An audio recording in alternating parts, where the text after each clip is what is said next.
पुष्पा की रसोई में आपका स्वागत है।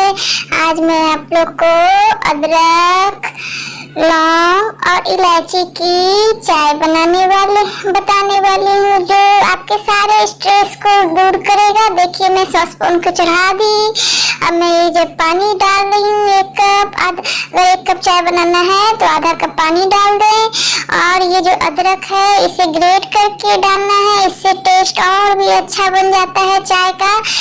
अदरक जो होता है वो आपके स्ट्रेस को दूर करता है और इम्यूनिटी को बूस्ट करता है।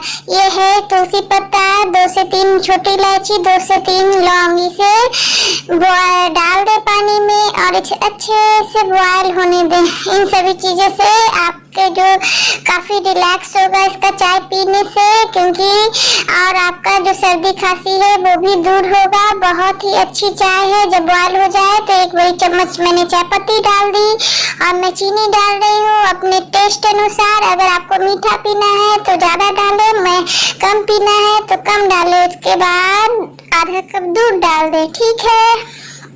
अब इसे अच्छे से बॉयल होने दे। जब तक ये बॉयल हो रहा है मैं दूसरे तरफ अपने कप को निकाल लेती हूँ, क्योंकि चाय को ट्रांसफर करने के लिए कप में। और ये काफी अच्छा चाय है दोस्तों, आप इसे जरूर ट्राई करना। तुलसी, अदरक और लौंग का जो चाय होता है वो आपके सारे सिर के दर्द को दूर करता है, काफी इम्यूनिटी को बूस्ट करता है, काफी रिलैक्स फील कराता है, आपके सारे थकावट को यूं दूर करता है जैसे कि मानो मैजिक हो। तो जब भी कोई भी आपको प्रॉब्लम हो तो ये चाय जरूर पीना। और इसकी जो खुशबू होती है, वाव, इतना अच्छा सेंटेड चाय आता है, बता नहीं सकती हूँ। जरूर ट्राई करना। लो तुम लोग भी पियो, कितना सुंदर चाय बना है ना। तो इसे तुम लोग जरूर ट्राई करना, बहुत ही रिलैक्स फील होगा, बहुत ही टेस्टी लगता है और तुम्हारे इम्यूनिटी को भी बूस्ट कर देगा। सर्दी खांसी भी नहीं आने देगा कोरोना पीरियड में। हाँ, बहुत ही यम्मी चाय होता है, बहुत ही डिलीशियस, टेस्टी, ठीक है, और हेल्थ के लिए काफी फायदेमंद।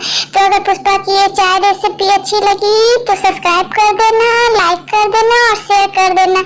मिलती हूँ नेक्स्ट वीडियो में नई रेसिपी के साथ। Bye, love you.